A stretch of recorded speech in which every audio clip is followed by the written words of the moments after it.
Yo, what's up? This is JD Pex. Welcome sa ating another video, and today quick sharing lang tayo regarding sa tones ng 4 of spades natin, yung clean funky using our Bossy 50. Ayan, so finally magagamit din natin itong Bossy 50 sa video natin. And ito, pagkakalam ko, may mga nagsasabi din or nagko-comment din dati pa na ang gamit ni Blaster noon ay Bossy 50. So ito yung gagamitin natin ngayon na pedal or effects, which is yung Bossy 50 natin. At syempre, para ma-achieve or magawa natin to ng maayos, syempre, kailangan natin ng Stratocaster na Triple S. Kung naka HSS naman kayo, okay lang din. Basta nasa, neck pickup or sa yung 4th position natin. Disclaimer lamang, hindi po ako huge fan ng 4 of spades. Hindi rin po ako nakikinig ng mga songs nila. So, if ever man na hindi kayo satisfied or mabitin kayo, makulangan kayo, or masobrahan kayo sa mga settings or sounds na maririnig niyo, well, ay kayo na po bahala mag-adjust based on your preferences, kasi ida-direct ko lang itong sounds natin into our cellphone, so hindi siya exactly kung ano yung naririnig ko dito sa bedroom doon sa video natin. So kayo na bahala mag-adjust, basta ayun, papakita natin yung settings and yung sounds natin. So tara, let's go.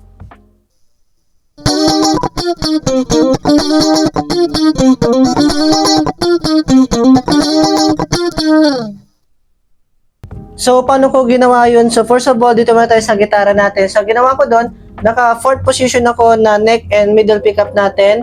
And, ayun, parang binase ko siya doon sa kanta na Hey Barbara. And then, dito naman tayo sa ating effects na Bossy 50 natin. Okay, ito nga pala yung first preset natin na Hey Barbara. Doon siya nag-base. So, unahin mo natin dito sa tone modify. So, ang pinindot ko dito, or ginalaw ko yung H, HF. Pwede naman yung enhance dito sa gitna natin. Try nyo yung gamitin yon. And sa compressor, ganyan yung level. Yung noise gate, nakapatay yung reverb natin. And the rest, kapag naka-zero yung mga level, yung mga knobs natin, hindi sila kasali sa preset natin. So dito tayo sa modulation. So ginamit ko dito yung chorus lang, yung pinakauna. Tapos ito yung rate natin, your speed, tapos yung depth, tapos yung level natin. And then the rest, yun lang yung settings natin. Meron tayong tone modify, compressor, and then yung chorus effect natin. At yan ang ating first preset. Ngayon, sunod naman natin yung pangalawang preset natin. Ito, di ko alam yung title nito, pero maririnig nyo siya mamaya. So, ang ginawa ko dito, naka-neck pickup na tayo dito.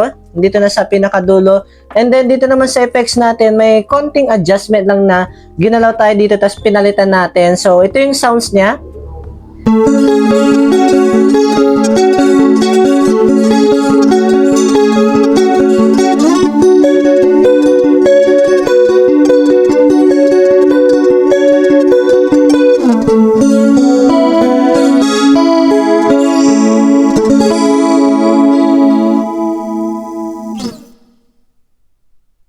Okay, ito na yung pangalawang preset natin dun sa ginawa natin kanina. So, unahin natin dito sa tone modify. So, kanina, nag-HHF tayo. Ngayon, nilipat ko siya sa enhance. Yung compressor natin, halos walang nangyari dyan. Sa threshold, ganun pa din. Naglagay lang ako dito ng konting reverb, which is yung room reverb yung ginamit ko. Ito, wala pa rin yan. Wala tayong ginalaw dyan. Tapos, dito naman sa modulation, nagdagdag tayo sa depth. And then sa level, tapos nagbawas naman tayo sa rate natin or yung speed natin. And overall, yun yung second preset natin at yung first preset natin kanina. At yan ang ating second preset, and sana nagustuhan nyo yung first and second preset natin dito sa ating Bossy 50. At ito, take note lang, hindi ako huge fan ng Evos. Hindi rin ako nakikinig sa mga songs nila, so wala ko idea masyado sa kanilang mga tones, ano yung mga preset, ano yung mga effects na ginagamit ni Blaster.